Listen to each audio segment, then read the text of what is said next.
Ready to start? Good evening. The November 7th meeting of the Planning Commission is now in session. Please join me for the Pledge of Allegiance.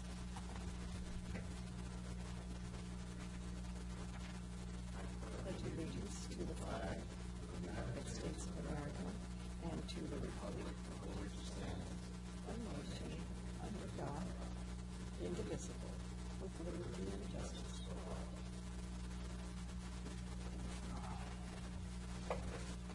May we have a roll call, please, Kate? Gary Cunningham. Here. Patty Crowan. Here. Bruce Robinson. Here. Sean Keir. Here. Miles Schlesinger. Here. And Doug Bryson is excused, and Steve Griffiths. Here. Before we begin the meeting tonight, I'd like to share two invitations with the public. This coming Tuesday, a week from tonight, the Imagine Lincoln City Vision Team is hosting a community open house at the Community Center from 4 p.m. to 7 p.m. And this event is the next step in developing Lincoln City's community vision. There will be activities for kids, prizes, and a chance to make a difference in the community by sharing your input for how you would like to see Lincoln City develop over the next 20 years. So please attend that event. We need your input. And the second invitation is for the warming shelter. There will be a warm-up for winter event the same evening from 5 to 7 p.m. at Taft Hall, which is the former fire station at Southeast 48th Place. And board members will be there to explain and give you an update on the shelter's plans for this coming winter. And coffee, mulled wine, and homemade cookies will be served. So please attend both events if you can, and we look forward to seeing you at them. So going forward with tonight's meeting, are there any agenda changes or revisions? There are not. All right. We have the minutes from our last meeting on October 17th. Is there a motion to approve them? I move we approve the minutes for October 17, 2017. Is there a second? I'll second that. All in favor? Aye. Aye. No public comments tonight, I see. No, we do have a final order, a resolution, and written communications. Do we have a motion to approve 5.1, Final Order 2017-03 Lincoln Palisades 3 PUD Final Master Plan?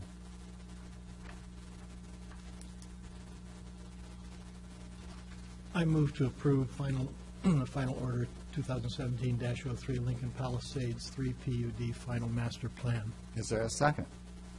Second. All in favor? Aye. And it's approved. There are no public hearings or deliberations this evening. There's no old business. We do have some new business, and we will be having a discussion on affordable workforce housing, a work session on that. Richard, thank you for putting this together for us. Hey, you're welcome. And actually, this is the first half of what will be two presentations. Because in 2 weeks, I'll be here with Allison Robertson from our Urban Renewal Agency to talk more about affordable housing.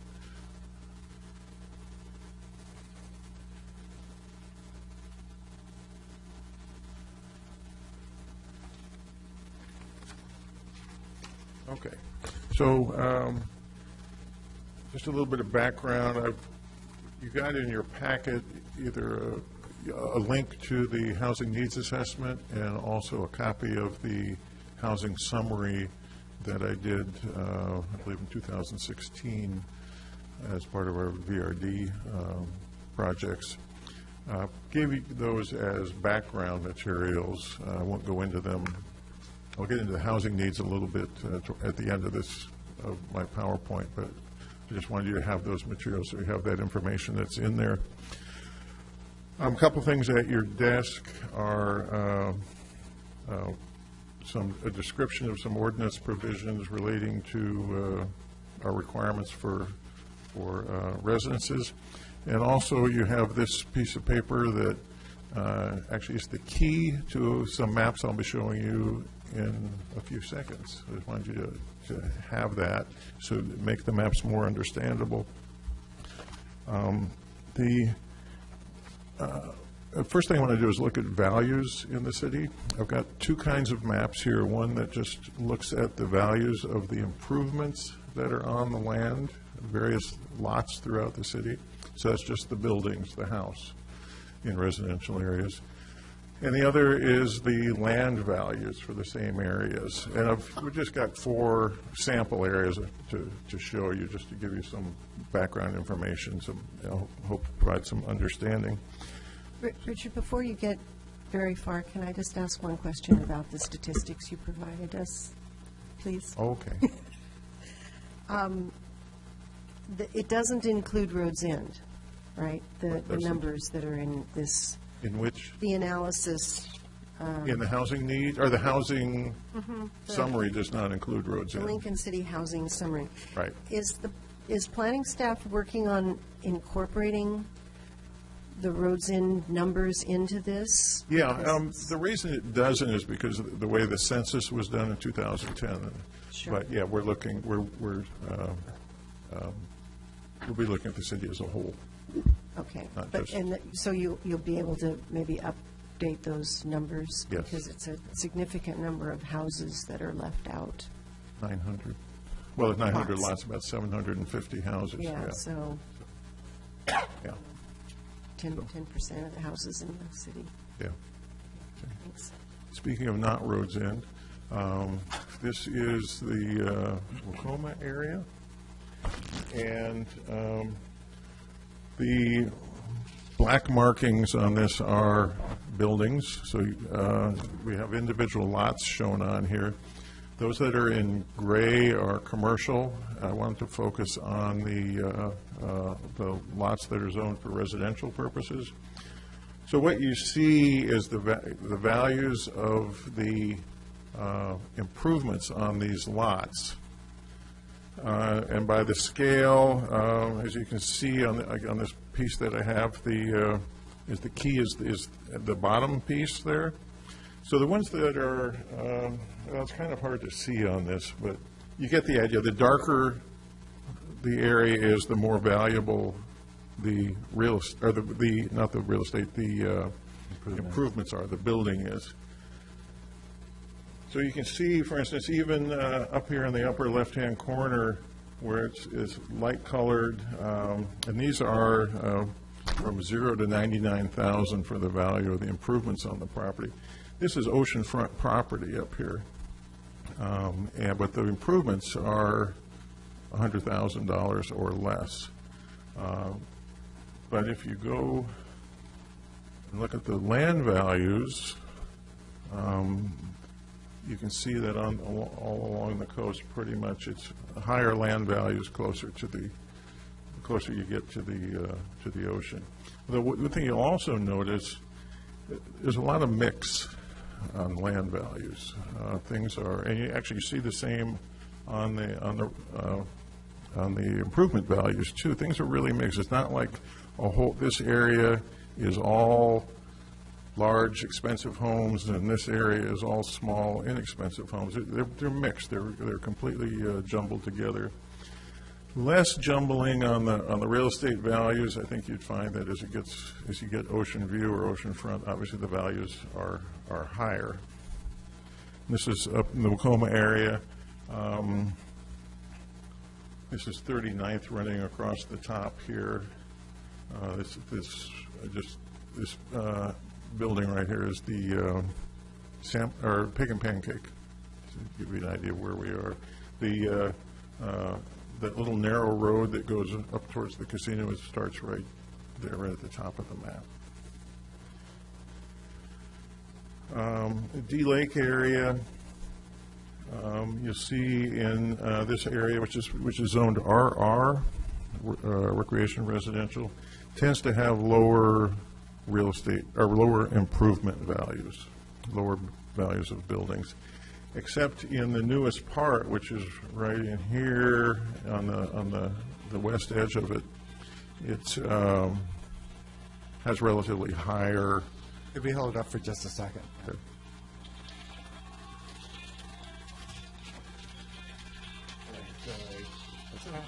It's over there.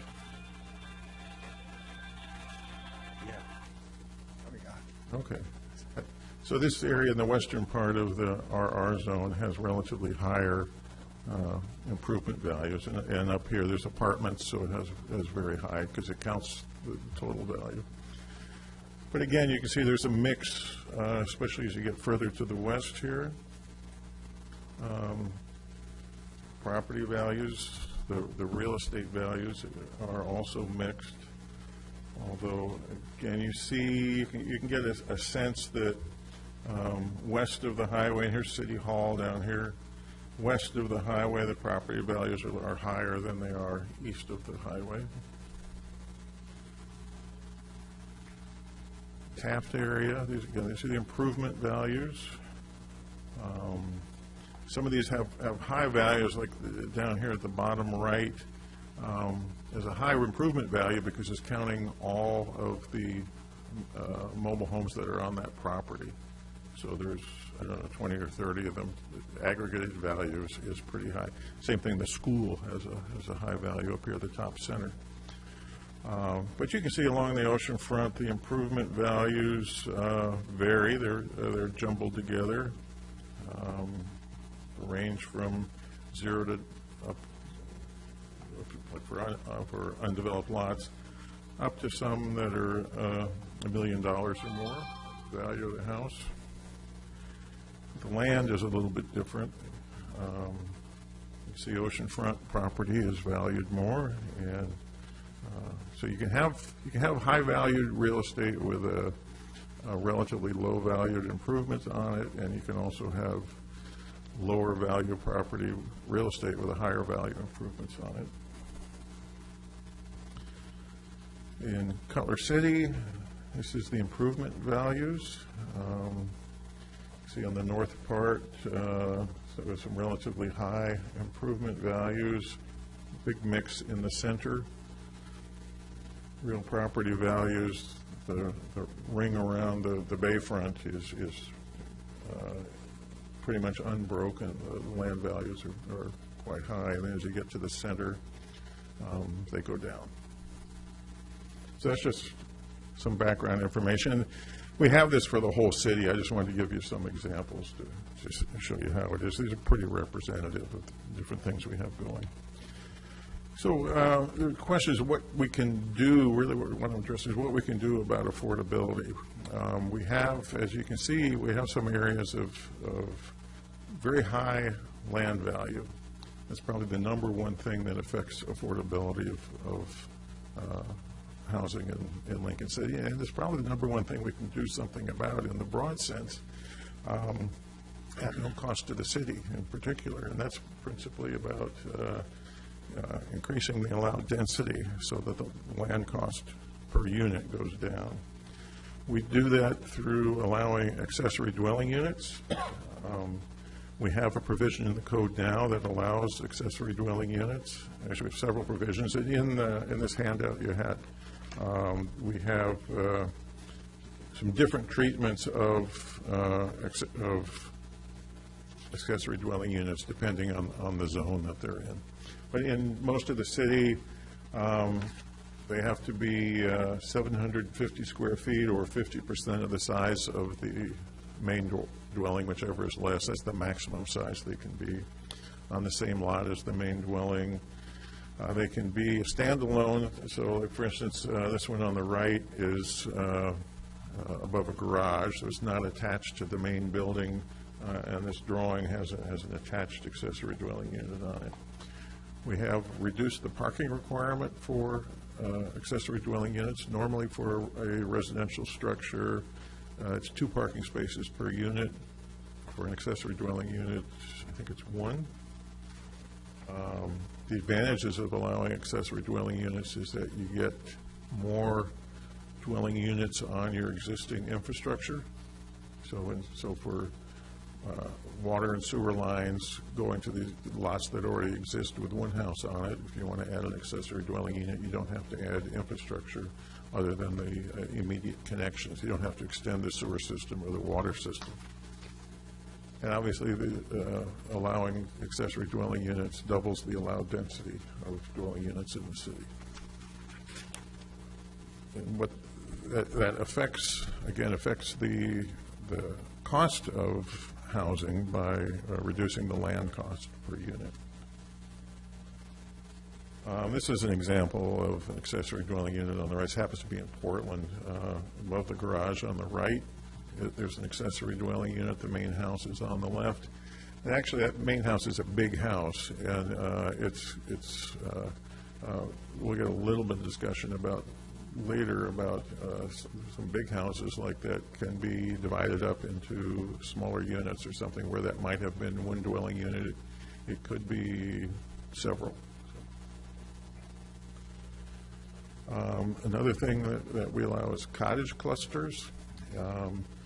Our ordinance allows clusters of 4 to 12 units, up to 1,250 square feet each, in a cottage cluster, and they cluster around a central common area.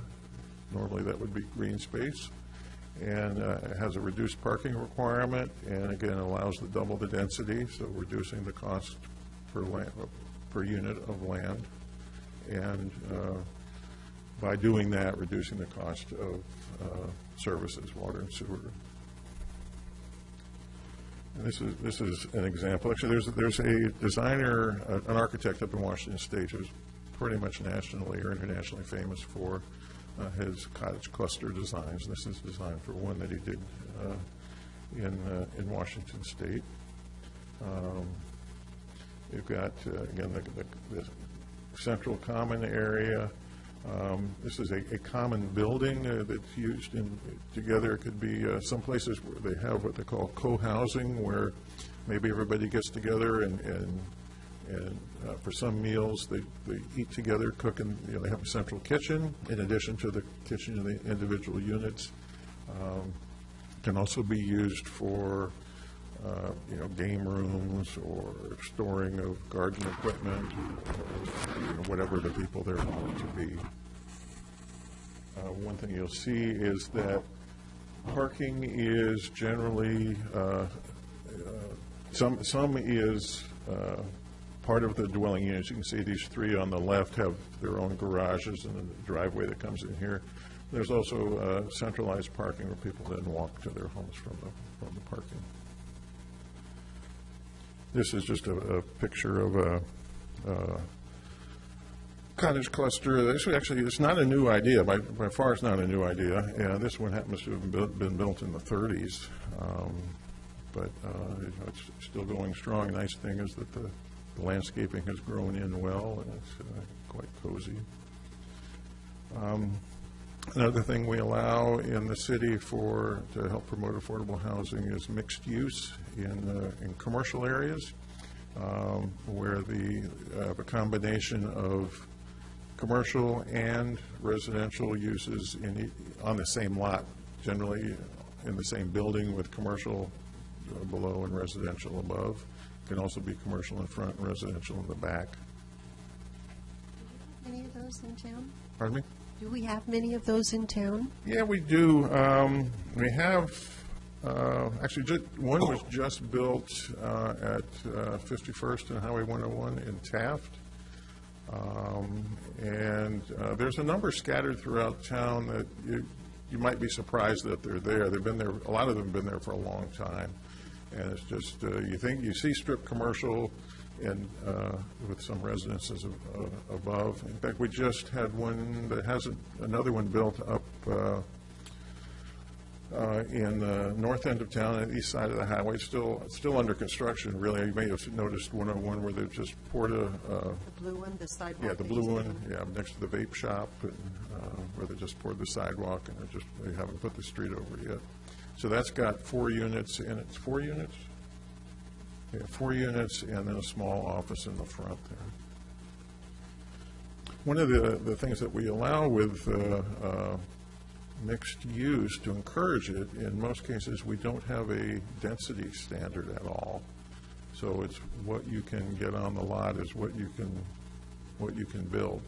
So in like a multifamily housing, we require 8,000 square feet of lot area for the first 2 units, and in a commercial zone or within a certain distance of commercial zone, 1,200 square feet per unit for additional units after the first 2. In mixed use, we don't have that standard. It's whatever you can get on the property.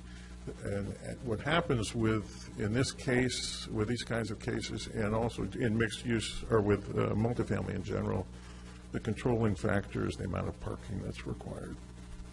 Because you have to provide generally 2 parking spaces per unit, and that ends up eating a lot of land, and I'll discuss that a little bit later on here. And are setbacks also, Commercial setbacks for it's deferred to the commercial setback Yeah. rules, not the, okay. We also have a density bonus for planned unit developments, where if the developer provides 5% affordable housing, then they get a 10% density bonus. The thinking behind that is you get 5 extra market value homes, basically that to subsidize the 5 affordable housing units. If you had 100, you could get 110, of which 5 would have to be affordable, and the other 105, so you get an extra 5 units again, more than you would if you just had standard, fully market rate homes. Have developers taken advantage of that here in town? No, not yet. We've had people look into it, but no one's taken advantage of it yet. Could you tell me again what affordable? I was afraid you're going to ask that. And we're going to get into that in 2 weeks. But in a nutshell, it is, the way we've been treating it on the staff is between 60 and 120% of median family income. Housing that's affordable to those people that get paid between 60 and 120% of median family income would be affordable. So what they can afford is if 30% of their income goes for housing, that's considered, or 30% or less, that's considered affordable. More than that, and then their housing burden, the cost of housing burdens them. It's not considered affordable.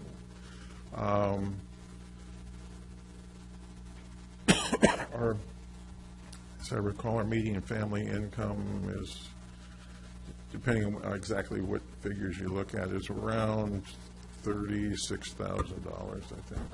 This is in our Economic Opportunity and Housing Needs Report, and we did attach that or give you a link to that in your packet with But page we'll numbers. discuss that more in 2 weeks.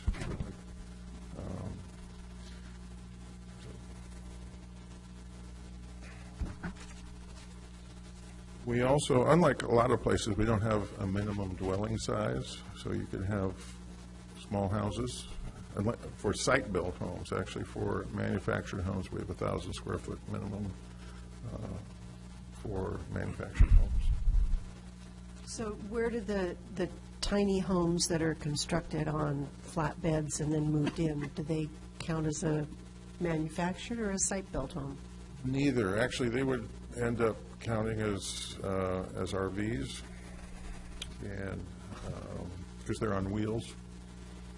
So right now, They might be, Not they're all on of wheels to be delivered, but they take them off the wheels frequently. well, then they would count as manufactured homes if they're off their wheels. Actually, in this, in my PowerPoint, the things with green backgrounds are things that we do now. Okay? Oh, okay. So, and this house, I think, is 680-some square feet is recently built in Lincoln City. Things with the orange backgrounds are things we don't do now, but could and probably should. And the next one, I think, is going to be tiny houses. So, this one is the so-called big house, where it looks like a big single-family dwelling. Not as big as that one I showed you in Portland, but necessarily, but big houses. But actually, this particular house is 4 dwelling units. You can see the 2 doors up here at the top of the stairs for the upper stories. But then there's entrance to houses, to 2 more units below. So the idea is that they fit in with the style of single-family homes that would fit in neighborhoods, but still would provide more housing at a lower cost. This is an example of, some of you may be familiar with that clear-cut area off of Logan Road, at the top of Logan Road, just north of the motel there. This was a proposal from the property owner that when he wanted the land annexed into the city, this was the proposed development they were going to do. The city ultimately did not approve the annexation, but these 5 buildings along Logan Road, and Logan Road on the left side here, would have been big houses. And you can see there also was a mix of townhomes on the other side and single-family homes as well. So, but this, again, council didn't approve the annexation, so the plan did not go forward. Can I ask why the council denied that? I think one of the big reasons was whether we needed more undeveloped land in the city, competing with existing undeveloped land. I don't know if the council would take this same position today as they did then. I think that was in 2000. I was going to guess even before that, like 12 or something like that. I'm not sure. But, it may have been 2014. Anyways, before the current council was around, so it may have been 2014. I want to show, anyway, we had a proposal for big houses. It just ended up not being able to go forward. Tiny houses, we don't allow that generally. They do reduce building cost, not as much as you might think. I think Deb will get into that a little bit in her presentation after I'm done. They don't address land cost. They address the building cost, not the land cost, unless you allow them at a higher density. And some places are allowing a special tiny house zone, which essentially treats them as manufactured homes. So like in Lincoln City, we allow manufactured homes in one space for 1,200 square feet. So that would be allowing 4 times the density that we allow right now in our most dense single-family residential zone, and similar to the density that we allow in multifamily zone. But aren't these tiny houses 200 square feet or thereabouts? They're a lot smaller than The 1,000 square feet a manufactured home has to be. They tend to be smaller than 400 square feet. They can be larger, and I've seen larger ones. Again, Deb will get into this more. There are some really, really tiny ones that you might be thinking of 200 square feet. Those tend to be oriented for short-term housing of homeless, the really tiny ones. But, I mean, really tiny. Some of them don't have plumbing, where instead you have a central restroom kind of thing.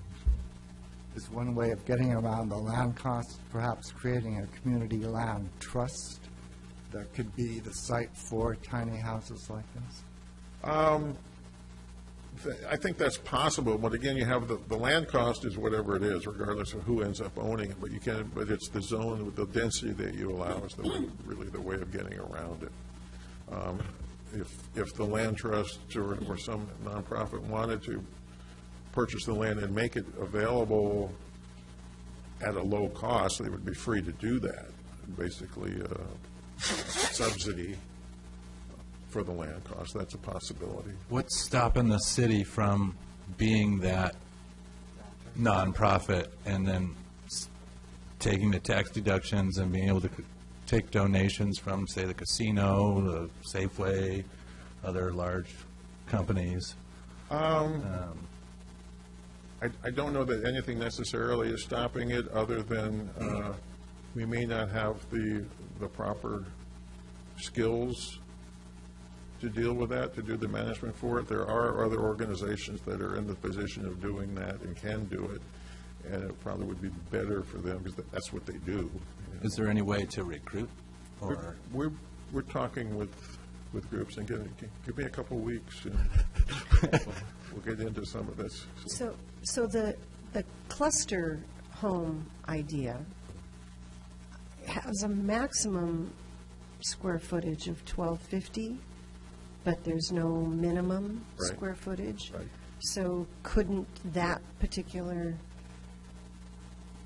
zoning arrangement work for these types of tiny homes? It could, sure, yeah. Yes. But the tiny houses that people think of classically are the ones that are built off-site and then moved in.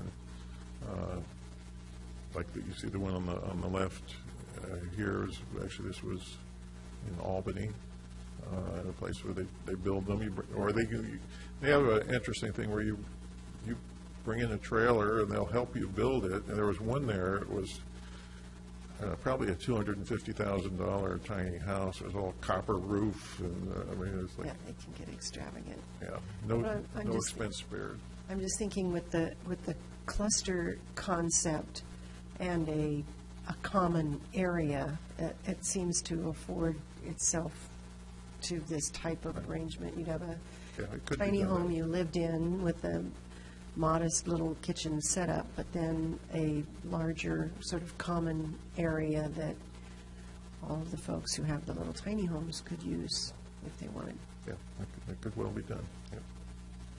Is there a, I don't know if you said this, is there a minimum, you said that there's no minimum square footage for the cottage clusters. Could this be called a cottage if it's a site-built small house? Sure.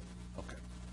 Or if it's not a site-built house, but it's put on a slab on a site? To be honest with you, I have to explore a little bit of What's the definition of manufacturing? yeah, one of the things is some of the tiny homes that don't meet the definition of a manufactured home or a park model. There's no code, no building code that applies to them, and so there are concerns around the quality of the work and the safety of the work, where you don't necessarily have to have a licensed electrician doing the wiring or a licensed plumber doing the plumbing. And there are places that have had problems because of that, where, fires, because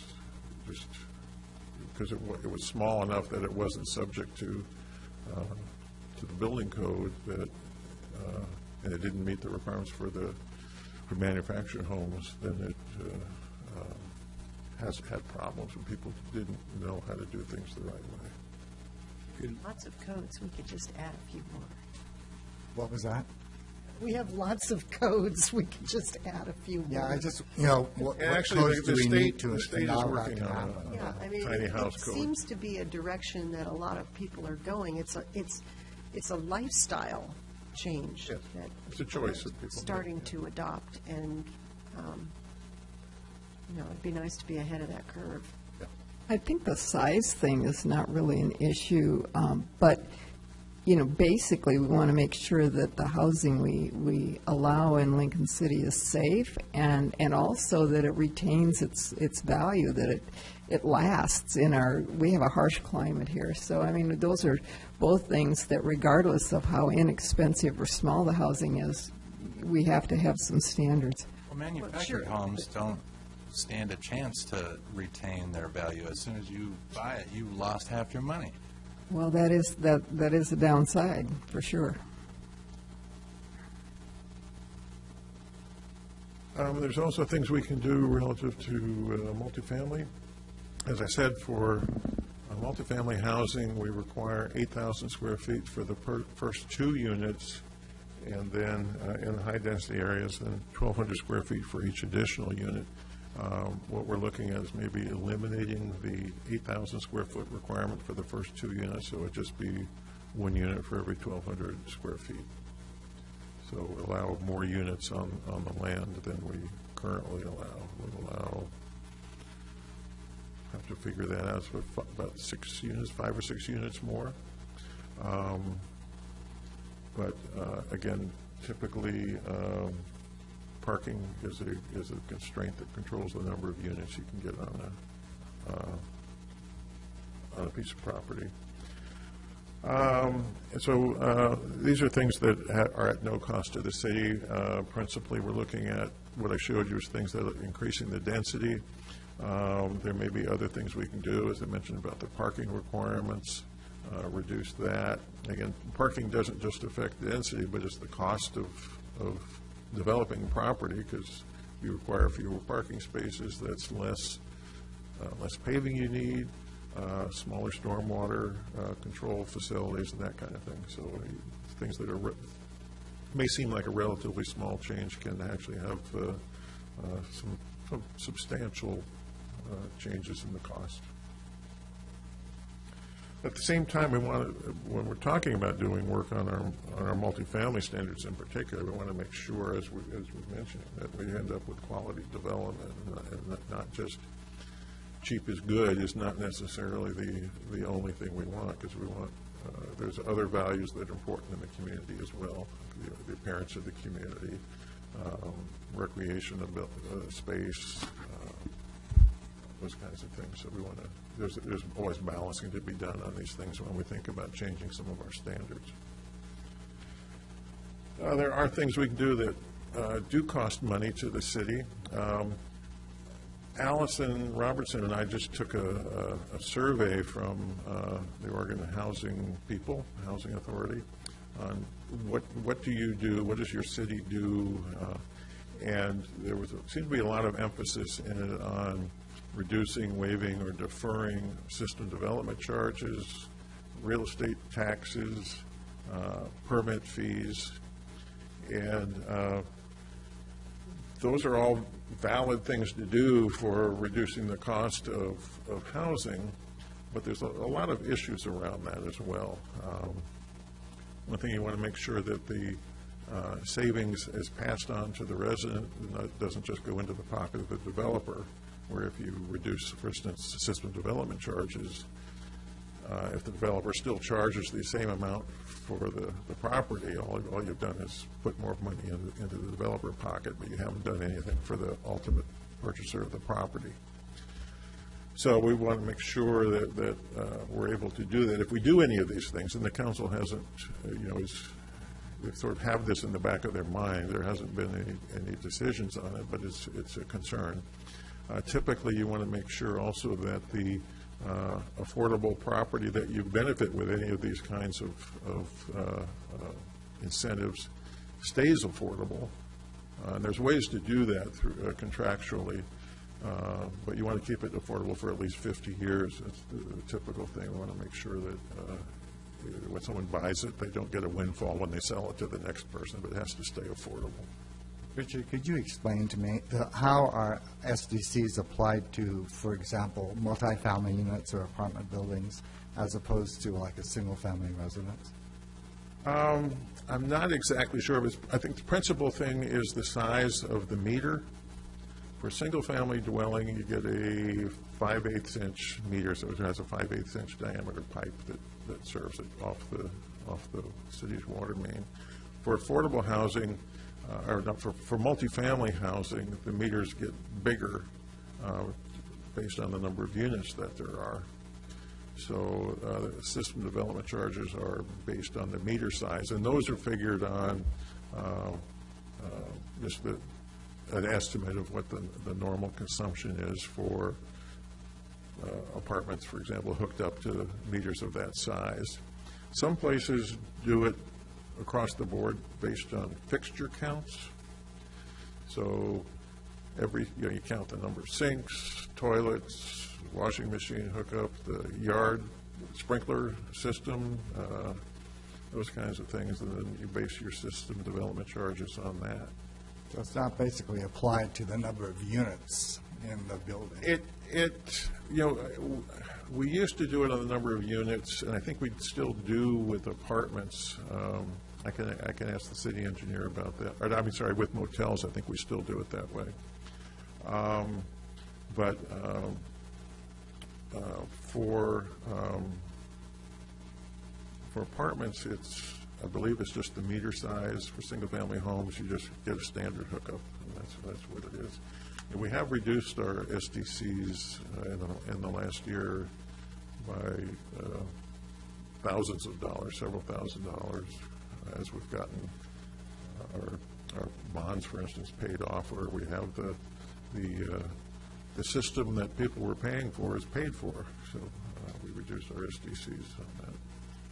So if I were to want to build a small, modest little single-family home with one bathroom, I'd pay the same SDC as a home with 3 bathrooms and... That is one of the big concerns I have, and that's exactly right. You have a 6,000 square foot home with 4 bathrooms and a jacuzzi and so on and so forth. You pay the exact same SDC as a small house with 1 bathroom. I can see why they went by the fixtures in some places. Fixtures, actually, we're also looking at the possibility, and actually an easier way of doing it, and more likely to be successful, is square footage. A lot of places do it based on square footage, and that's something both the Public Works Department and the Planning Department is supporting. The consultant that we had that helped us figure our system development charges was really strongly opposed to that approach on the basis that you can have 2 people living in a 6,000 square foot house and they don't use much water or put much burden on the sewer system, and you could have 10 people living in a 1,200 square foot house that put a tremendous amount of burden on the water and sewer system.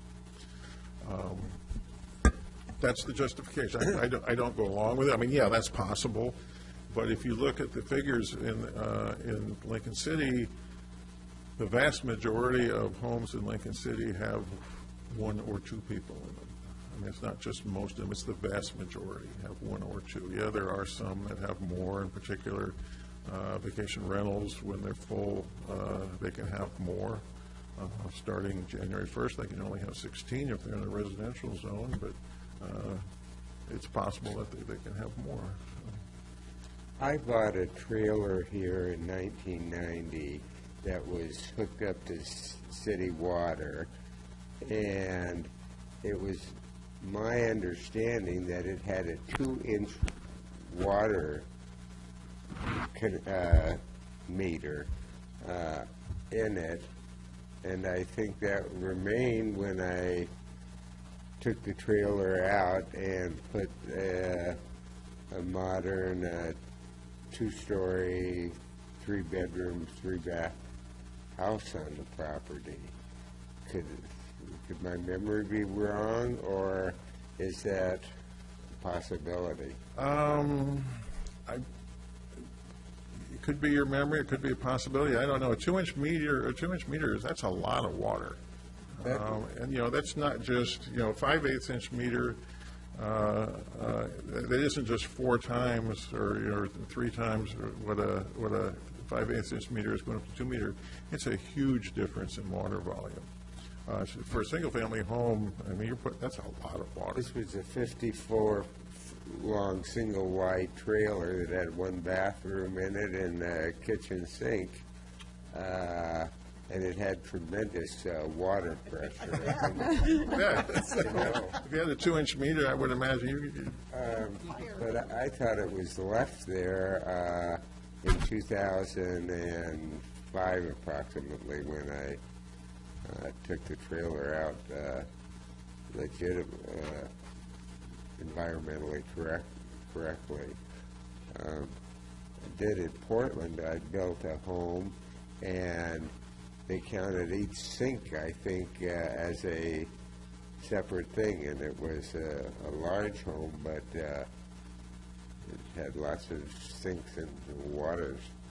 Yeah, that's one of the situations where they do it on fixtures, a fixture count.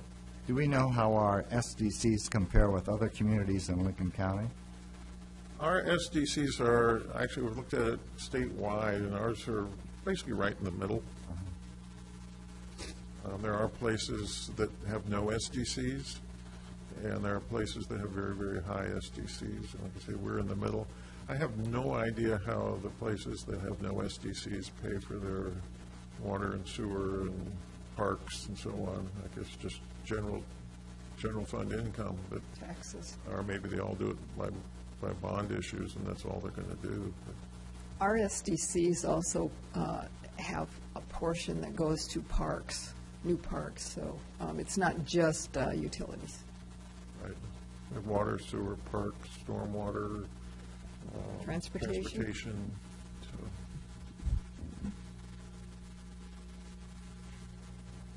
There's also things we can do to help reduce the upfront cost. A lot of places want to have, or a lot of people promote the idea of expedited approval for affordable housing, that basically get to the front of the line and just get processed as fast as possible, because time is money, and it helps the builder to get through quickly.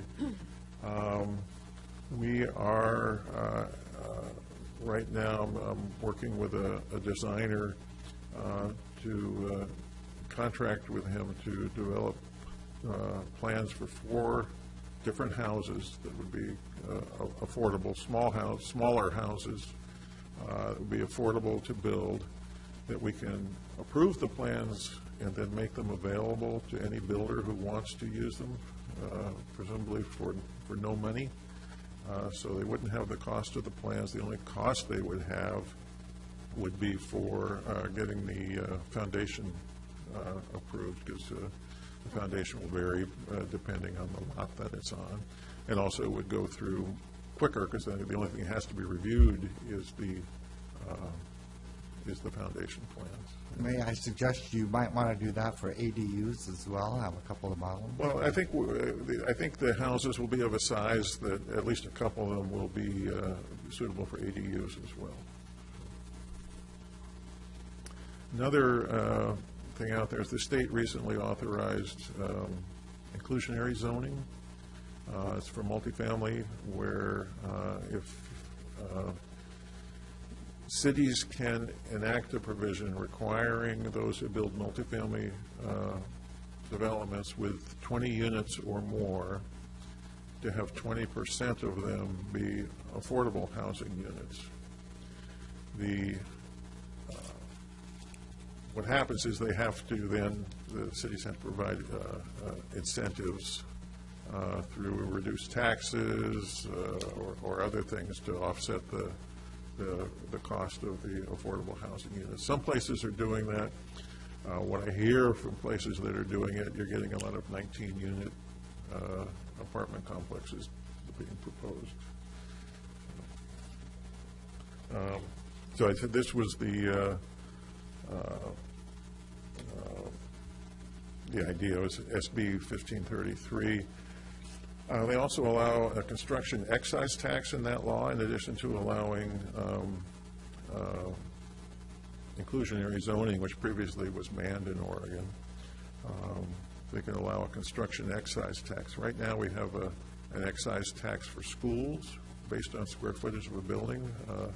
You pay a certain amount per square foot that goes into a fund for schools. The same thing can be done for affordable housing, where you just charge a per square foot fee, and that goes into an affordable housing fund. There is some irony to that, where you increase the cost of housing in order to promote affordable housing. The increase in cost, where like if it's $1 a square foot, you got a 2,000 square foot house, you're talking about $2,000 fee, which is not that big an increase when you consider that it goes into something that will provide for affordable housing. And a 2,000 square foot house probably costs about $200,000 to build. So, you know, it's basically a 1% tax essentially. And there are other programs in that statute as well.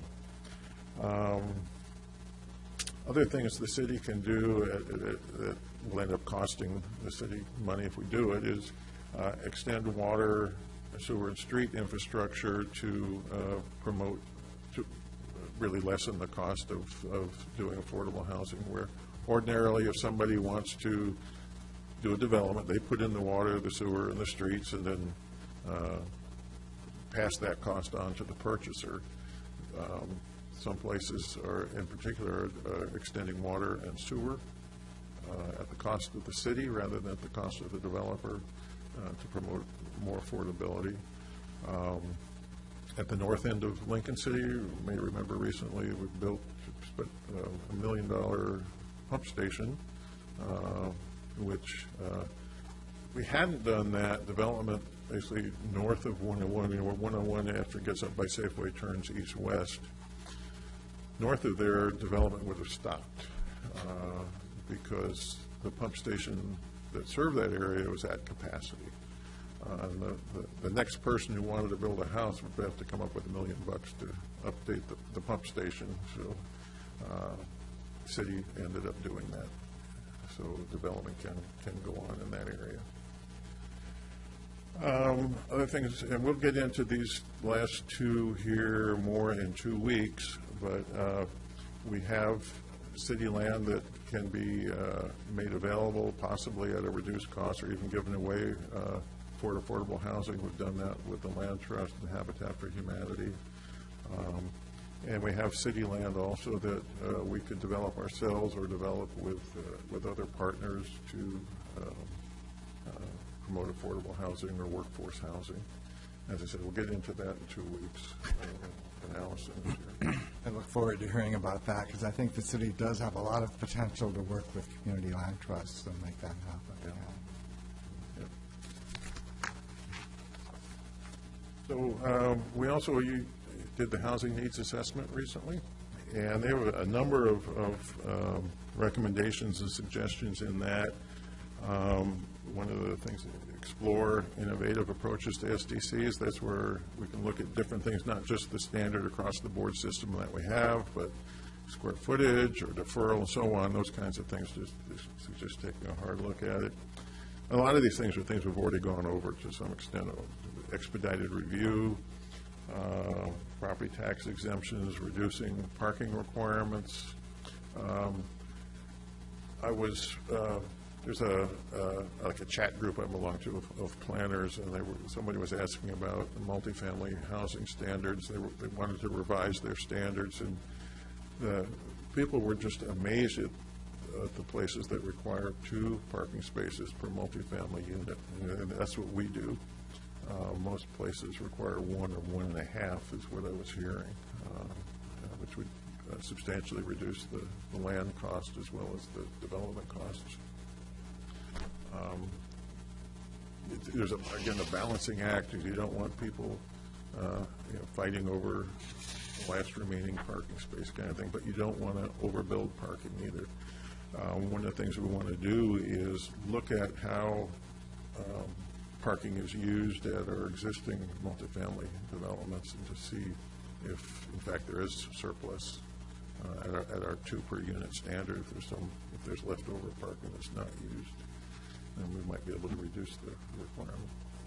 Yeah, it would be interesting to see what the trends are as well with folks not owning cars as much as they used to and utilizing zip cars, and I don't know what the trend is if we're seeing it. if we're really seeing a trend toward that, or if it just feels like that, that if you offered less parking, do you incentivize people to have fewer cars? Right, you do incentivize people. You see a lot of that in larger cities where there's alternatives, where there's transit. We have limited transit in Lincoln City. But maybe that's something that we look into, making that change as well. Yeah, well, the city already subsidizes the loop that we have, and it ends up being a decision of whether we want to increase that subsidy.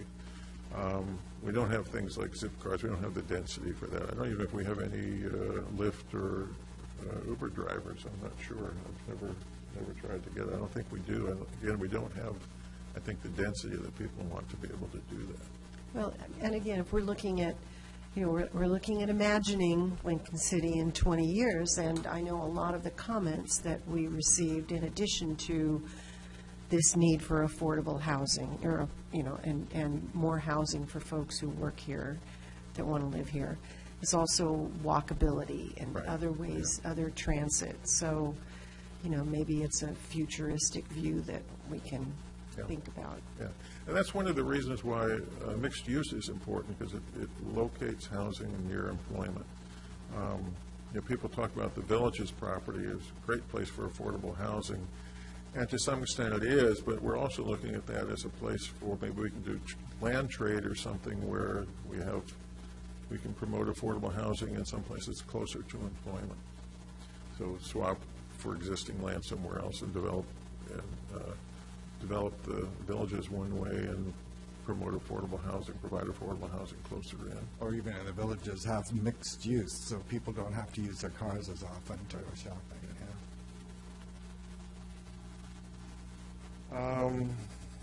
And there's other things in here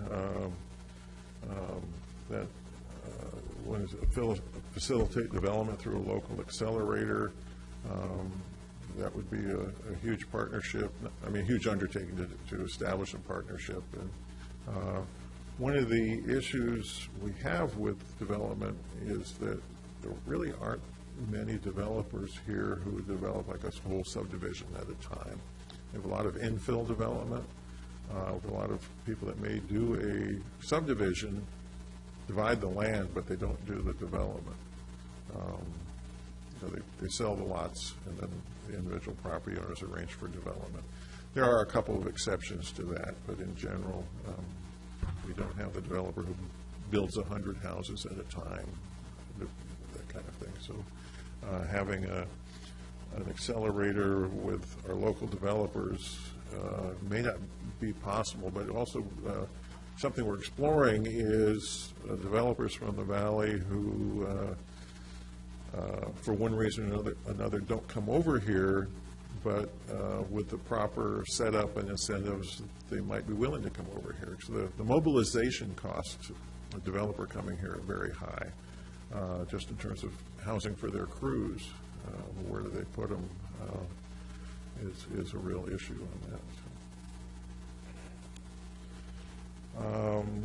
We're also looking at partnerships with other organizations, in particular the school district, the hospital, and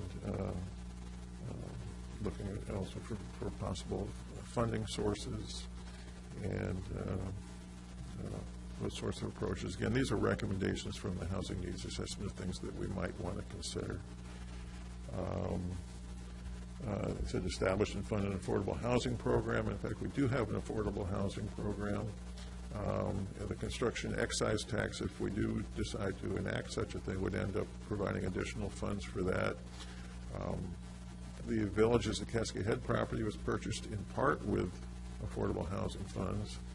When we sell property up there, part of part of the income from that will go back to reimbursing the affordable housing fund, so we have more affordable housing funds. What was the original source of the fund?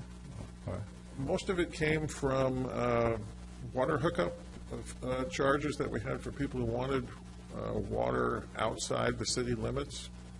We don't have to provide that, and so we have a ordinance provision that says you get one 3/4 inch hookup or 5/8 inch hookup for each existing lot as of a certain date. So if you want to have a development outside the city limits, a subdivision, what we've had in the past is people paid, developer paid $10,000 per hookup for that. So Bellhaven and Rhodes End was one of the big ones originally on that, and there have been others. So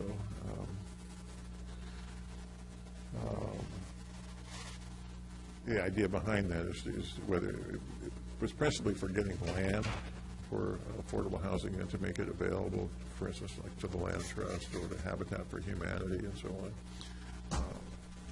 Those kinds of things are, it's one unit here, one unit there, which nibbles away at the problem. It doesn't solve the problem, but it does nibble away at it. And that's one thing the city could do, in addition to all these other things we do for trying to reduce costs and so on.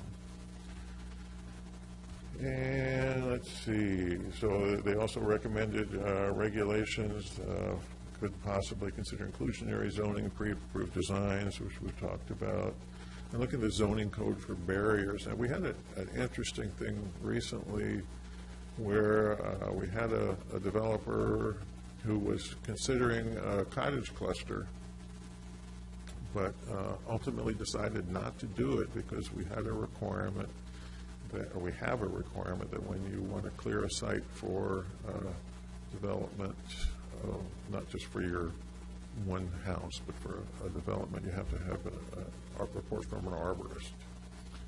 And the cost of that was enough that you didn't think it was worth doing the cottage cluster, and you could just do some single-family homes individually, and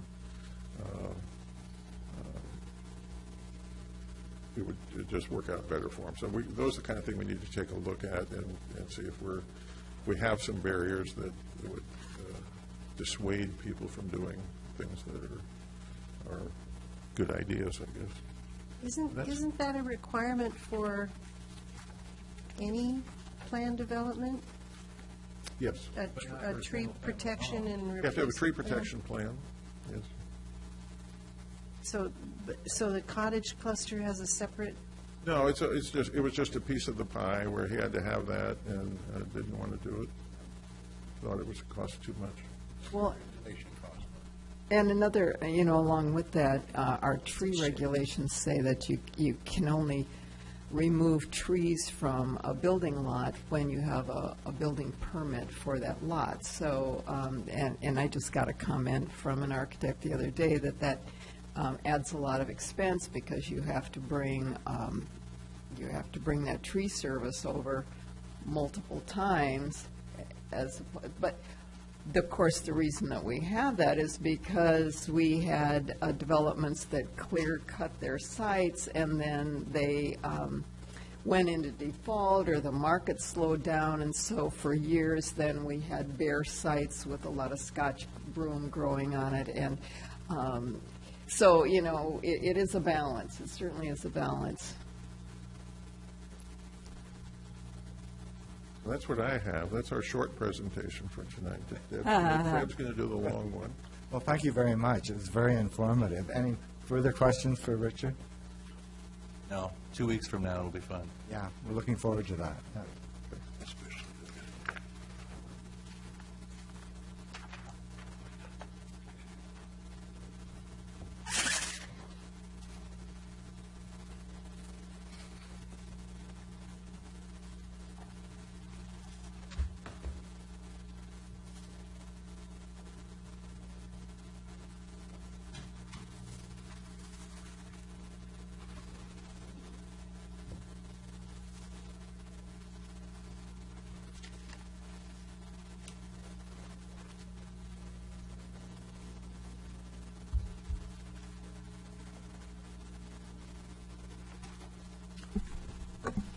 Okay. Is everybody ready for the second half?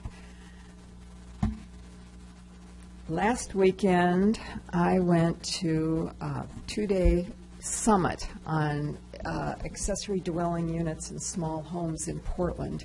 And so I've got lots of slides from that, and I've lots of slides, but I'm going to zip through them fairly quickly. And if you want to stop and talk about anything, I encourage you to do that. Stop me anytime. But I want to start off, this is right here in Lincoln City.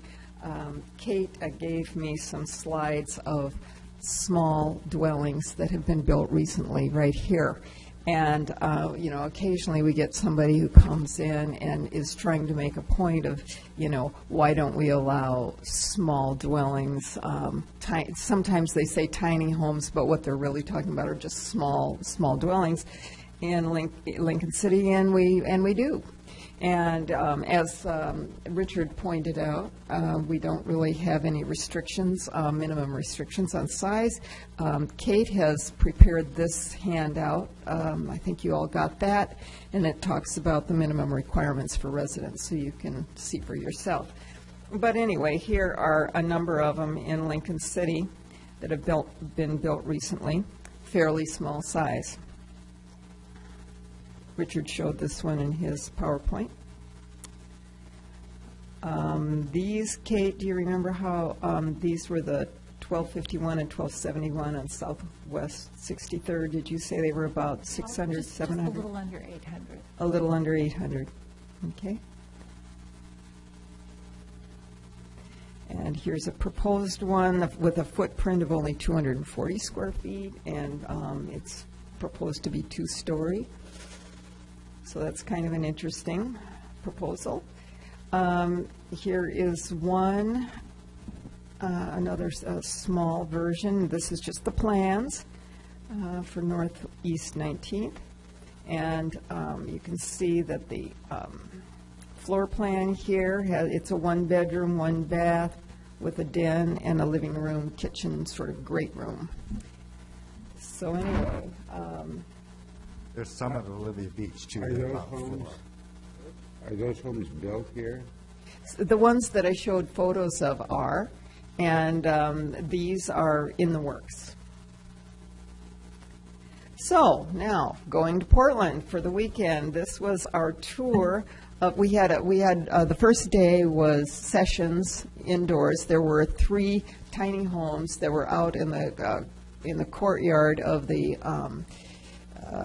Portland State Campus. So we got to go in those and look through those, and I do have some pictures. I didn't include them tonight. I have plenty of other slides. But then on Saturday, we went on a tour, and we hit all these and one additional one. I didn't stay for the happy hour at the end. That's what the martini glasses. We had to drive home. But anyway, I have handed out to you our booklet, and it talks a little bit about those that we saw and gives a cost for development, square footage, that kind of information. So first of all, I want to talk about a cottage cluster that we stopped at, and Richard was talking about how we do allow cottage clusters here in town, and we haven't had one yet, but here's a nice example in Portland. We walked down the sidewalk, we walked through an arch, and here's the cluster. The beauty of the cluster is that, now we think that we all have to have the street come right up to our house so that we can have a driveway and park our cars in our driveway right beside our house. This is more like a multifamily situation where you have a parking lot, and you don't necessarily have to have all that asphalt coming right up to your door. So, although, sidewalks work pretty well here. This cottage cluster included a duplex and more than one duplex, perhaps, I don't know, but most of them were single family that I could see. It also included a community building, and it looks like a house. It actually has guest rooms up on the second floor, so people who don't have the room in their own homes to accommodate visitors can have them here. And These are not necessarily cheap houses. I don't know exactly how much these are, but they looked like they were pretty nice and not all that small. But the idea, could work for smaller as well. And so we did go in and we met inside the community center, or community room. And this is their activity board. They do have some activities that they've decided they want to do together. They have picnic tables in front of this building. They have a full kitchen and a room for people to get together for various reasons. I was showing you the cluster of housing in front of this, but also then behind this are more of these cottages in this cluster, and they have their own green back here. And this is adjoining this. They have a large community garden. Everybody has their own plot. And then behind all this, you can see where the parking is. Here's another shot of the parking and the driving aisle. So they have some carports for everybody. And on the other side is an alley. They just have a fence here, and the alley serves the property owners adjoining. So anyway, now I'm moving on. That was cottage cluster. I'm moving on to an interior ADU, accessory dwelling unit. This is a historic house in Portland, and the owners had a basement that looked like this, and they decided they were going to put an ADU in it. And so here's the entrance to the ADU, and this is the kitchen dining area. This is the living room, bedroom. The owner here is right here on the left-hand side, and he said that it ended up costing them because, and they had some additional expense. Of course, it was an existing structure. It was an historic structure, so they had some extra things to do that way. But it ended up, they put in $261,000 in this ADU, one-bedroom ADU. So, and it's about 800 square feet. What they are doing is renting it out, and they're doing short-term rental. They are using Airbnb in order to connect with potential renters. They're getting about 90% occupancy, and they're renting. They said they started out low, and now they're up to $167 a night or something like that.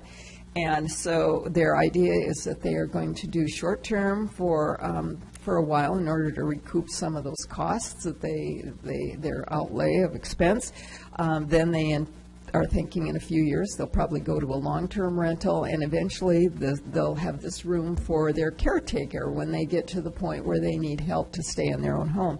So that is the beauty of the ADU, is it can have all kinds of flexibility like that for purpose.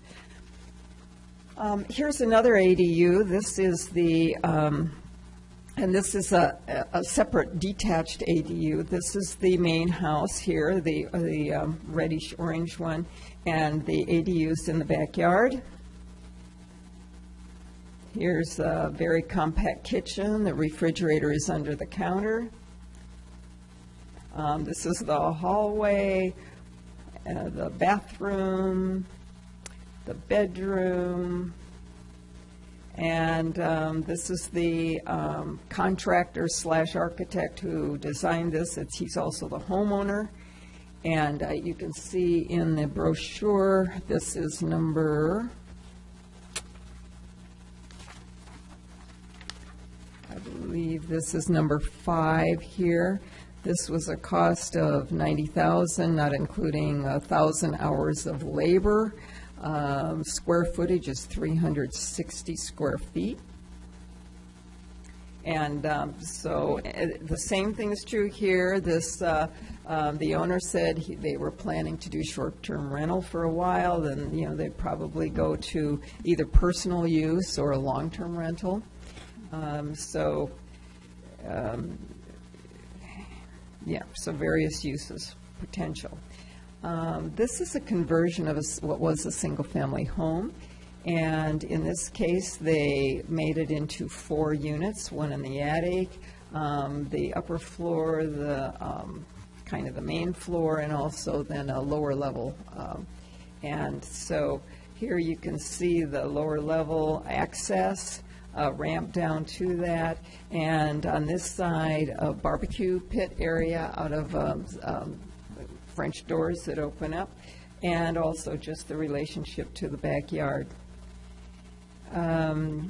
This is one of the units, one of the kitchens, and these were quite high-end. And here, just demonstrating a very compact use of space. There's the washer and the dryer, there's the water heater and a closet, and then there's the bathroom, all tucked right in there together. These units were, I believe that they were all 2-bedroom, 1-bath. And this is the bay window and living room area for this. I believe I have in here, yeah, you have the picture, it's number 7, and it says that each home is about 900 to 950 square feet, so they're not really small, but they certainly are smaller than a lot of homes that are built today.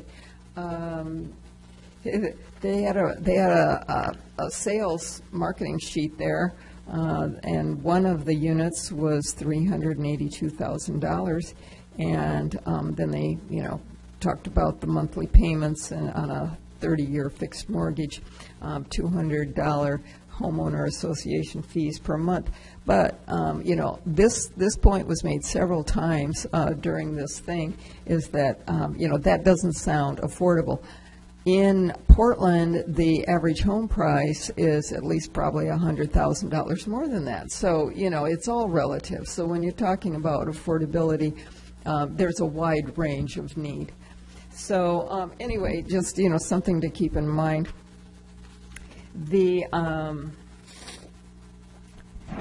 here's one that is maybe a little more affordable. This is a detached accessory dwelling unit on the alley, and this is the main dwelling right here. You can see the roof of the ADU in the background. And as we went around, walked up the alley, and here's the brand new ADU. It's still under construction, there's no obvious extra parking here for the ADU. And this is a mother of the people who live in the main dwelling, and she has been working with the designer, and the contractor was on the site and explaining what her choices were and how she did the construction. I don't have a picture of the interior, but it was it felt quite open and airy for its size. So the next slide is just showing the relationship between the ADU and the house. How many square feet was the ADU? This one, yeah. I'm not sure I have that. Let's see if we have it in our...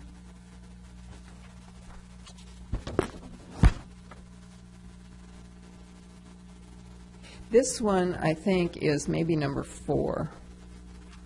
I'm not positive about that, but it's saying it's about 600 square feet. Yes, this is the one. I recognize the name of the builder. So, yeah, but it was very, very nice, very pleasant. And, okay, and then moving on. Here is one where the blue garage conversion to accessory dwelling unit. And this is showing the access into the yard, and then the relationship of the garage, which is a concrete block, and so they had to do a lot of interior insulation and that kind of thing. But the relationship of the garage to the house. In this case, the lot was a through lot, meaning there was a street in the front and a street in the back, so no problem with access there, and separate entrances. So inside, it was a nice warm finish inside. This is the dining area and the kitchen, detail from the, so, a lot of these places had some really interesting, nice details that set them apart. So even though they're very small and compact, they still have personality. Whoops. And here's the living room, the nice beams across the ceiling, and the bed, the bathroom. In this case, the woman who owned it was there, and she said again that she was planning to use it for short-term rental for a few years, but she said that according to Airbnb, most people who do Airbnb only do it for a couple years, and then they have another use for the space, or they opt for a long-term renter.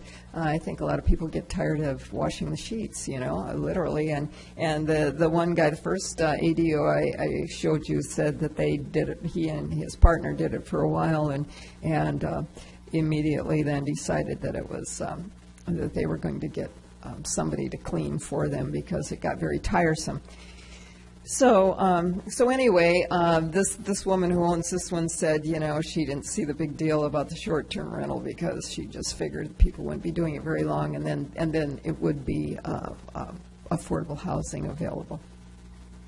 So here's another one, and this one is. And I don't know whether that we saw the price on that one or not. That's the top one, number one. And total cost for that conversion was 110,350 square feet. So most everybody was saying, yes, they cost more per square foot than larger houses do. Just because there are a lot of things that you still have to have, even if it's a small space, right? So They put a lot of high-end details into all of these places that I think you don't have to have, right? you don't have to have that. You don't have to have. We saw on the first day there was a guy who was selling these modulars, and he was talking about, and I'll get into this a little bit later, but he was talking about that for a homeowner to take this step is a pretty large step. You have to be able to figure out how to get it designed, how to meet requirements, get the permits. You have to figure out how to manage the construction and the financing, and then you have to manage the unit. And for somebody who's never done any of those things before, and it's a one-off thing because you're not going to have two, you're only having one ADU in your yard, that he has come in and his company trying to fill this niche, and they will help you finance, and they bring in a modular, and they set it in your yard basically, and they even help you manage it, and they share the rent. So that's another way to go. And those looked pretty bare bone and pretty plain. So again, it's always finding a balance between appearance and livability and price. So, but anyway, yeah. So these are fun because they are all pretty attractive. Here's an interesting one. This is Ruth's Garden Cottages, and I think I have some information about that. Orange Splot LLC is a company in Portland that is doing a lot of this kind of thing. And Orange Splot purchased this a 726 square foot home that you see here, this kind of orangey looking one. It was on a standard residential lot. It was in 2008. And then they added 2 detached accessory structures. They were built as detached bedrooms. I don't know whether that was all that was allowed back then, but you can see that they're a little bit more than that. So anyway, it's set back quite a ways on the lot, so they have this big garden in the front, which makes it kind of interesting too. But here's the archway, and here's one of the detached cottages on the left, and there's another one right behind it that's basically identical. Here's some people looking at the information sheet and then walking in. This is the bedroom. There's a little ladder up to this loft where they had a little sitting area, or maybe this is a rollout, but I noticed it doesn't have any railing up there, so that's probably a building code issue. I don't know. But anyway, then I was up on the ladder and I looked down and took this picture of the not kitchen, you know, so, but they've got the hot plate, they've got the refrigerator, and they've got the sink, so, you know, and they've got a few dishes, very minimal. But the arrangement with the Ruth's Garden Cottages is that any of the tenants can use the large kitchen in the 726 square foot home. So, I mean, it's not a big home, but it has a real kitchen in it. It also has a laundry room, and people are allowed to use that. And there's a 7-by-7 storage room in the basement, and they all can share in that. So, and as well as, I think, a freezer, a chest freezer. So, so anyway, it is kind of a sharing arrangement. And here's the rest, here's the bathroom. And this one in the back was I think it was rented, a long-term rental first, and now, I read in one place that it was for friends and visitors now, but in another place I thought I had heard or read that they were using it as a short-term rental. I'm not sure. But the other one, this one, is a long-term rental, and the tenants have been there about 4 years now. And did I say how big these are? 168 square feet. Pardon me? 168 square feet. 168 square feet, okay. So, in this case, they've got their kitchen, bathroom, and a bit of a living area over here. The stairs up to the upstairs is where the bed is, the bedroom. And this is a drying rack, which I thought was a pretty cool thing. So they're drying their herbs and flowers up there. I thought that was pretty inventive and fun. Outside, they have this nice patio area, and the woman this is the tenant, one of the tenants right here. The woman who lives in the main house with her partner or her husband said that normally when they're not expecting all of us, they have their picnic table over here, their table, so it's kind of an outdoor dining area, and that everybody uses that. They have covered bicycle parking. Oh, okay, and then that's that for that one. But anyway, that was a very interesting sharing type thing. And also, I think it says how much they rent for, and I think it was about $800 a month. Affordable for Portland. That is very affordable. Even here, I think it would be considered affordable. So, but not for everybody, of course. I mean, you know, but I don't know that we have many apartments for less than that here. Okay, and then here was kind of an interesting thing, the Tiny House Hotel, and this is a place where you can go and rent a room, and you can see what it feels like to be in that size of space. The people who started this are very interesting and have been proponents of tiny homes and small spaces.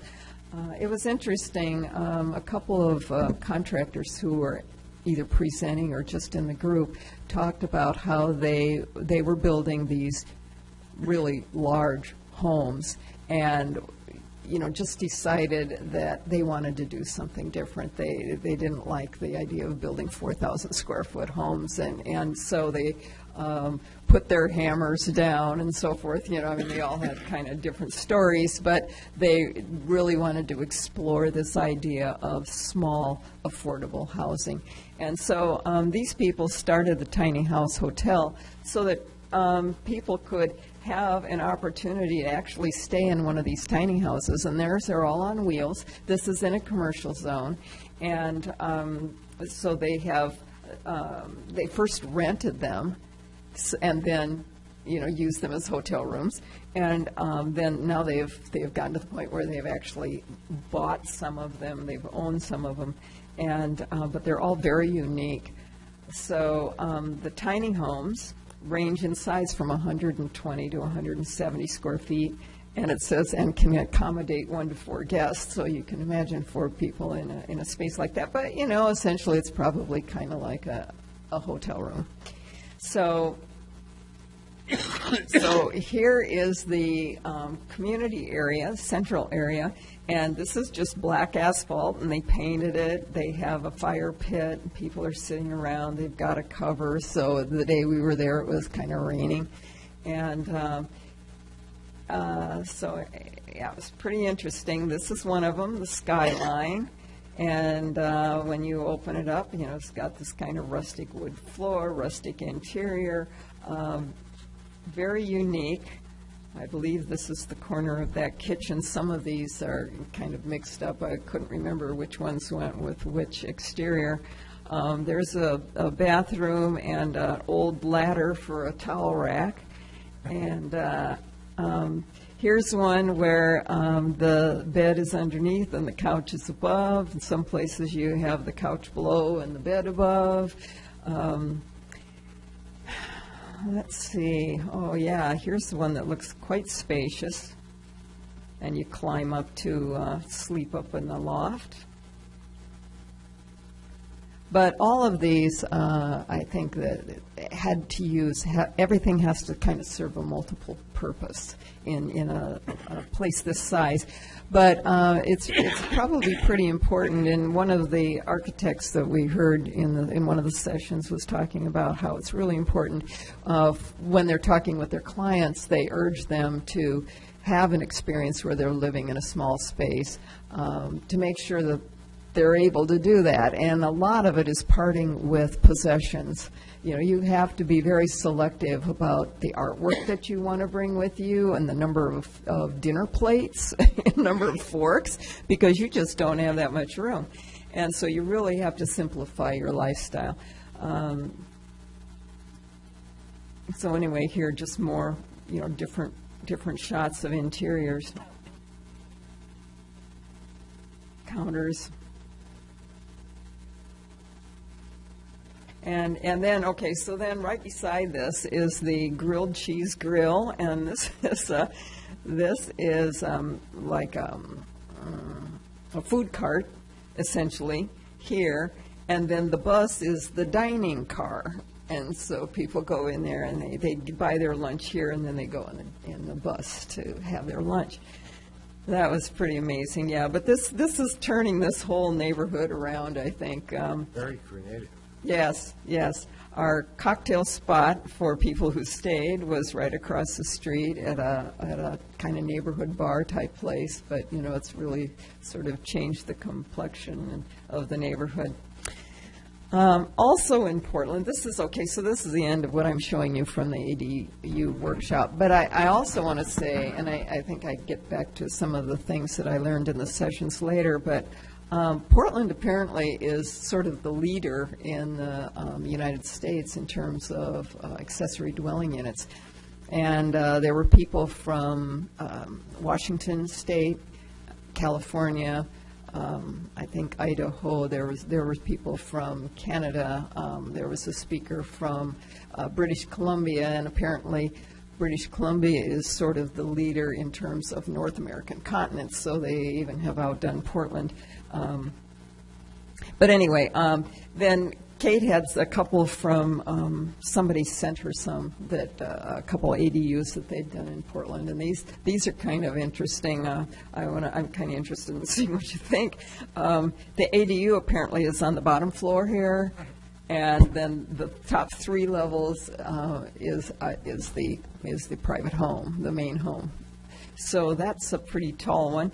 On this side, you can see because of the slope, it looks like maybe a 2-story from this end, and then you get down here. I don't know how they measure height, but we kind of had some situations like this where because of the slope, we were getting or because people were building up, we were getting some pretty tall-looking houses, and we do have some examples in town. And then another example that she got, I think, from the same contractor was this one where the main house is this, and then he put an ADU over the garage, which seems a little bit out of scale, maybe. So, and these are both in Portland as well. And that's the interior of one of them. But again, you can see the really efficient, compact use of space, which is key in these things. So, one of the terms, new term, is why, you heard about NIMBYs, these are YIMBYs, yes in my backyard, and ADUs. They were felt, there was a lot of energy, a lot of people attended this, planners, but contractors, people who wanted them. And so, a lot of energy around ADUs in Portland, and it was a big deal, I think, this summit. They are becoming cool, somebody said, and tiny houses have their own TV show now. Maybe it's kind of a reality show, I think, choosing your ADU. Permission is not enough. That was kind of a consensus. It's like, okay, once you get your legislation passed, as we have, you're not going to see just this huge number of people wanting to have or venturing into the ADU construction market. There was a woman from Washington, D.C. talking about how they allow ADUs and they have 100,000 lots in their residential zones and they could all have ADUs, and so far they have 20 and 20 in the pipeline. So their point was that the cost is daunting for a lot of people because it's not cheap, whether you're talking about 100,000 or whether you're talking 200,000 or more. Development, if you haven't done it before, is scary. Financing included, and design and construction is another process if you're not familiar. Finding the right person to do the work if you don't do the work yourself. Management of a rental is daunting in some cases. However, they said that Airbnb is the gateway drug to becoming a landlord because you kind of step into it a little bit at a time, and maybe you only, you don't have to ever rent it again if you didn't like it the first time, if you didn't have a good experience. But once you start feeling comfortable with sharing your space and being responsible for a rental, then they felt that maybe that led some people into thinking, yes, I can rent long term. So anyway, they're proposing that you really need to be an advocate. The city does, or some of these nonprofits, and they mentioned a couple of them. Hello Housing, I believe, was Oakland. Dr. Cog, maybe Colorado. And I'm not even sure I'm going to try to pronounce that, but that was Austin, I believe. And there was somebody from Austin there, too. But anyway, these are groups that have been trying to promote more affordable housing by using ADUs and small houses. One of the suggestions, and this is right in line with what we'd talked about, Richard was just saying, is offering architectural clinics, developing and publishing prototypes in a manual for developing ADUs. So that takes out some of the guesswork, some of the cost of design. There was a panel of architects who talked about and it was a panel, so the moderator would ask a question, they'd all respond. Clients, here are some of their comments. Clients need to understand the limitations, as I mentioned. Architects, and one of the questions was, okay, you're trying to make it affordable, why get an architect? And the architects, of course, they're somewhat self-promoting, but they did say that they look at things. They can help with spatial efficiency, which is crucial. They can also help with composition and balance and proportion, so that it still feels maybe bigger than it actually is, and it feels comfortable and airy. You don't feel like you're trying to live in a closet. All those things do not have a cost in themselves. And they commented that utility can be beautiful. One of them compared the cost of, you can have good expensive food or you can have good cheap food, and both are very they can be very, very good and very good for you. And so it's the same thing with housing. You can have good, cheap housing, cheaper housing, as well as expensive housing. So more advice. They've all felt that site design is most important, the relationship to the main dwelling, designing for flexibility.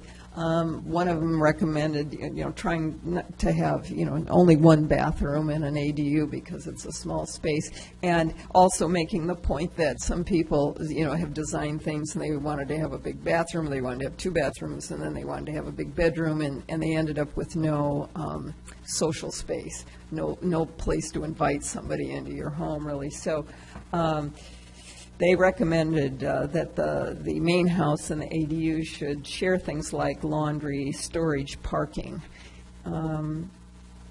Attached versus detached depends on the tenants. Single level for aging in place is important, whereas, for maximizing your use of a yard area, you might want to go 2-story, but you have to consider who you want to have living there and the flexibility. One of them said minimum 400 to 500 square feet they felt was comfortable for an ADU. And I saw one comment that 800 square feet was great for a 2-bedroom. I heard somebody else say that's huge for a 2-bed, that it's unnecessary. Multiple functions for everything when you're designing for small living spaces. There was a suggestion of working with partners to promote ADUs and to try to help people get over some of those hurdles that we mentioned, working with the media to promote it. Again, these places are good examples. It's nice to have one right in our own state. They don't have an owner occupancy requirement in Portland, so you could rent both the ADU and the main dwelling. And, that's a policy we'd have to consider. Right now, we do require that the owner live in one unit or the other. And there are probably some good reasons for that, but it also is somewhat limiting for people who maybe own a big house here and they'd like to divide it up, but they don't live here. So anyway, something we maybe should consider again. Financing is interesting. The Fannie Mae Home Ready Loan Program counts rent as income. So even though you don't have a place to rent yet, that anticipated rent that you'll get from an ADU can help them in giving you a mortgage to finance the ADU. And that's pretty important when you're trying to come up with $100,000. Kits. There are kits for ADUs, apparently. Somebody mentioned, and I actually went on Amazon to see if I could see the ADU that they sell for $360. No, wait a minute. It was a 360 square foot ADU, I think. Anyway, I couldn't find it. They said it wasn't Amazon Prime. You had to pay for delivery. So, but anyway, kits are great for disaster recovery, and that's something that we could keep in mind because, we know that we probably have earthquakes and tsunamis in our future, and so this is possibly one way to have work in resilience. ADUs make neighborhoods vibrant with more people and more diversity, age diversity, disabilities, and architects. Here's some more advice from architects, that the cities should not dictate the unit counts or the sizes for internal ADUs, and that we should regulate size, character, and I don't know what neighborhoods allow them, but we should not try to regulate interior space such as wall height. I went up after the session and asked how we could try to get good design without over-regulation or adding too much cost, and those were the comments. And somebody else, we had another session on people who were just talking about the fact that aging in place is increasingly important, and right now, because the baby boomers have reached 65 and are getting older, and more people are going to find that they need to have those considerations. So, anyway, that's all my slides. That was about 80 slides, I think. That's fascinating. It'd be great if you could have a tour of the tiny homes that have been built recently in Lincoln City. Oh, yeah. But they're people's homes now, so. Do we know how they're being used? Are they being used as second homes or occupied on a full-time basis? Or? Kate, do you have a feeling for that? I think most of them are long-term rentals. Or what?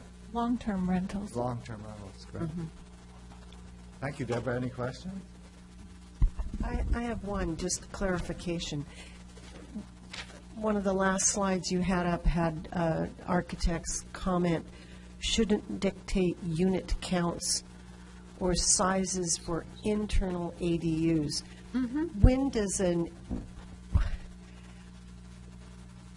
if you have a big house and you want to divide it up into a fourplex, Yes. how does that, is that not then just defined as a fourplex and not an ADU? Well, right now, we allow for, well, it does kind of blur the lines. Right now, we allow people to have one ADU.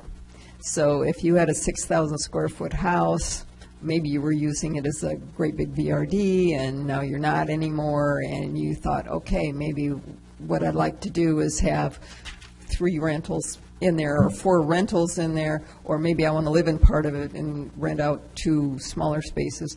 That would be the thing that at least this architect was saying. What difference does it make? Why should the city care about that? And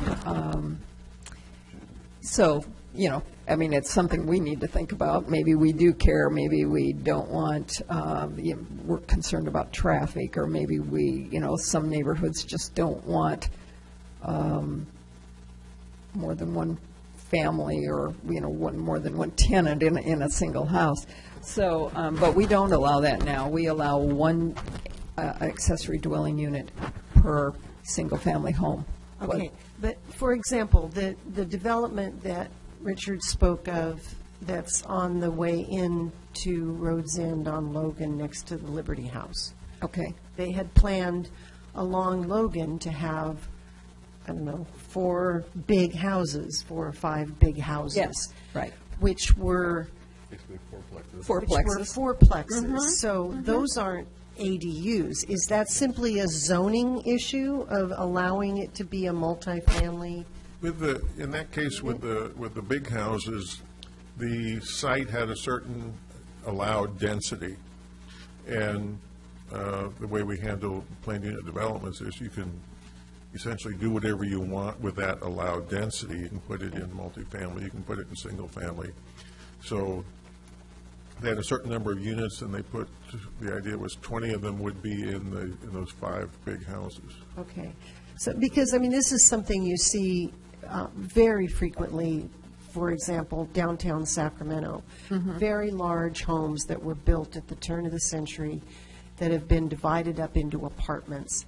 I don't think they're defined as accessory dwelling units. They're apartments. It's condo conversion. Some of them are condos, but many of them are just monthly rental apartment Well, buildings. yeah, and for example, say for instance, we had a large house on a 7,500 square foot lot, and somebody could have an ADU, because we allow those now, but you couldn't have a duplex, because duplexes require 8,000 square foot minimum. So, I think this is one of those things where, when Richard was talking about, we need to always kind of review our ordinances and see if they are meaningful, or if they're just barriers to increasing affordable housing. And some of those things we're going to say, well, we really don't want duplexes on anything less than 8,000 square foot. Or we might say, why not? So, I mean, those are the kinds of things that I think, we always need to take a look at and make sure we're getting what we want and what we intended to get. Well, I think the big bang, too, is also going to be parking, if we address that parking thing, because that's one of those, if it doesn't cost the city money, it doesn't cost Bruce money. I like that about that half. But parking seems to be a huge bang for the buck if we could moderate our requirements.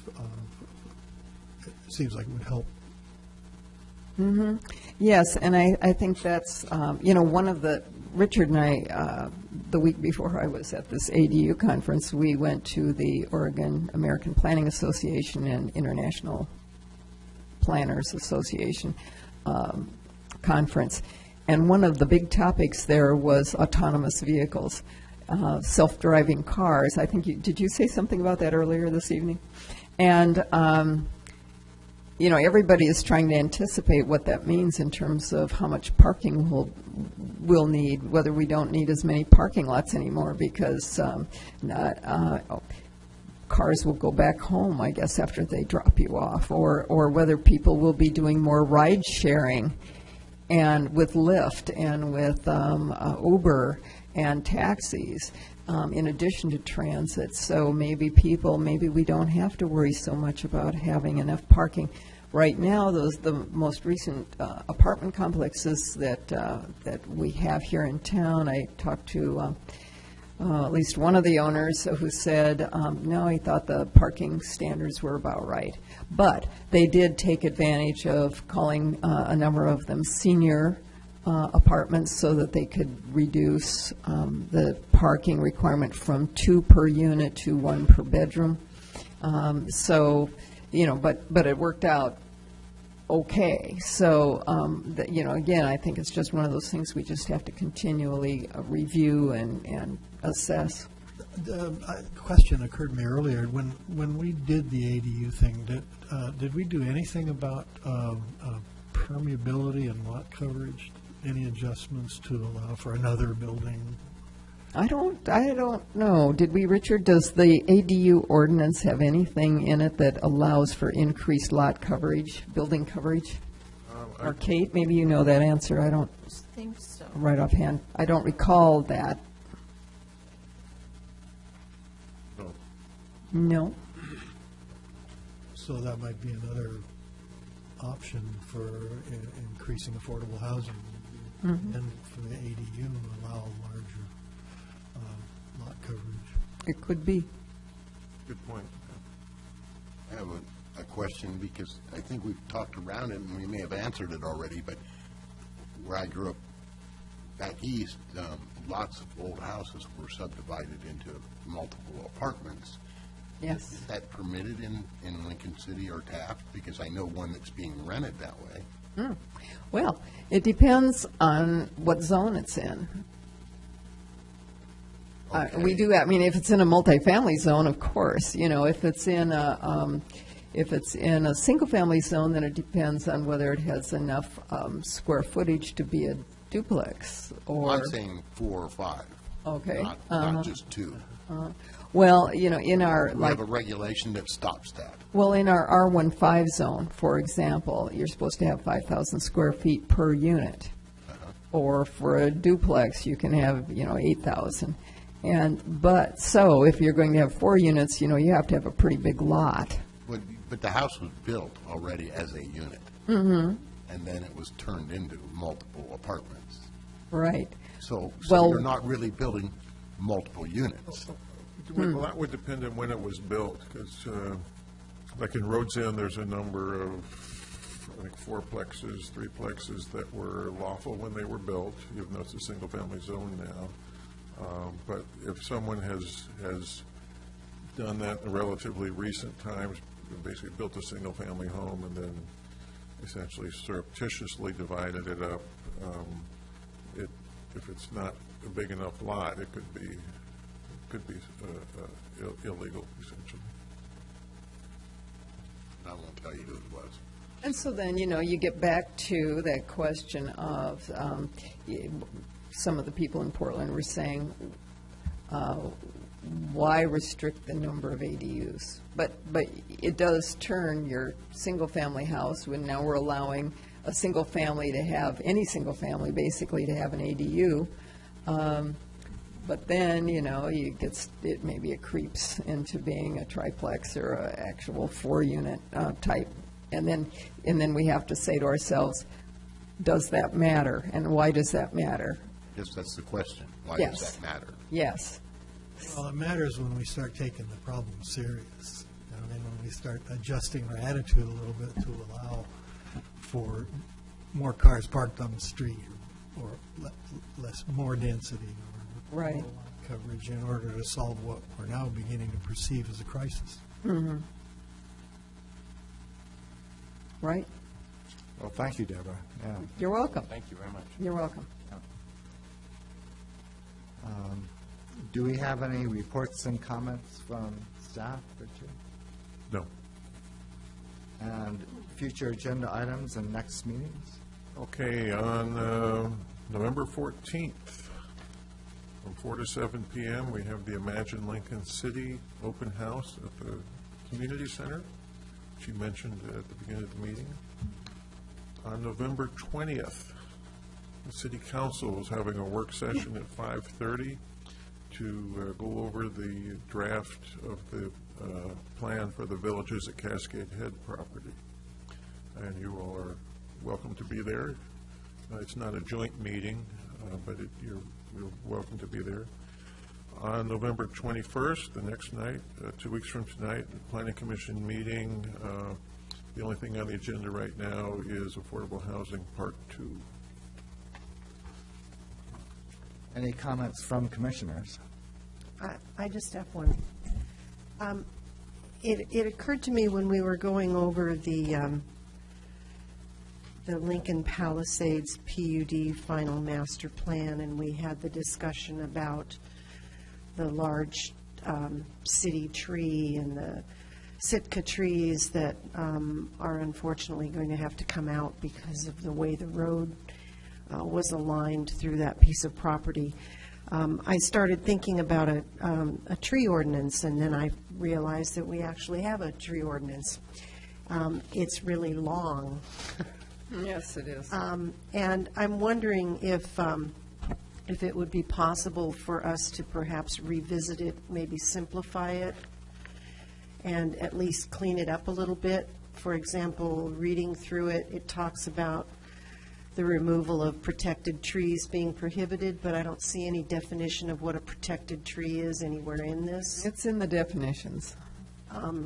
No. Look under tree protected, I think. Don't look under P, look under T. It's not. There's a tree that's described as a perennial woody plant, and a large tree, sorry, I stand corrected, and a protected tree. Yeah. I'm not sure what is protected and what isn't, and what the tree protection and replacement plan is required. I don't remember seeing one for the Palisades. Was there one submitted for that? It will be. There will be? Actually, yeah. In that case, there is no common space. So every lot they won't be able to remove trees except for infrastructure development. The rest of it, for each lot, they can't remove trees until they have a building permit for each lot. So there isn't much there, that they will have to show us that they have, that they're protecting the trees with, that are on the individual lots. But I don't know, I'm trying to think. I'm trying to think what we saw on that. They did show us where the trees were. They showed us an inventory. And sometimes just in the inventory, they'll have on the side of the inventory sheets, what their tree plan is, and, sometimes it's more than others, but Sometimes when a PUD is being developed, the intent is that some trees will not be cut. They will be outside the area where there will be development. And those are the ones that they have to show a protection plan for how, like putting in infrastructure and if there's a cut, that they would have to show how that is done in a way that won't end up causing the tree root system to be damaged and ultimately have the tree die or fall. Oh, okay. Well, perhaps we can have this discussion a little Yeah. more in depth, because the way I read this tree protection and replacement plan required, it's a requirement that applies to any lot, parcel, or combination of lots or parcels for which an application for a subdivision, site plan review, planned unit development, or conditional use is filed. And so I'd just like to understand what that is, because I know, when the developer came in, he mentioned that the trees were going to be placed on the private lots, well, that's the new trees. the new trees. I'm not clear whether the new owners have an obligation to maintain those trees or not. I didn't see anything in the conditions that said anything about maintaining them. So I just would like to have a little more clarification on this, if we could. Yeah, we can do that. Actually, I had a discussion, a related matter with one of our city council members this afternoon about the idea of possibly having a heritage tree program. Where, we have, like that big tree that we were talking about in Right. this particular project, the big tree at the regatta grounds, things like that, some spectacular trees that we actually have a system of identifying them and ensuring that they're protected. That'd be great. And I suppose that would fall to the tree board, which is identified here as an advisory board that's established, but I've never heard of. It's our park board. Our park board acts as our tree board. Okay. Thank you for that clarification. It would be great to bring this up again at some point. Sure. Good. Anything else? Tonight's meeting is adjourned.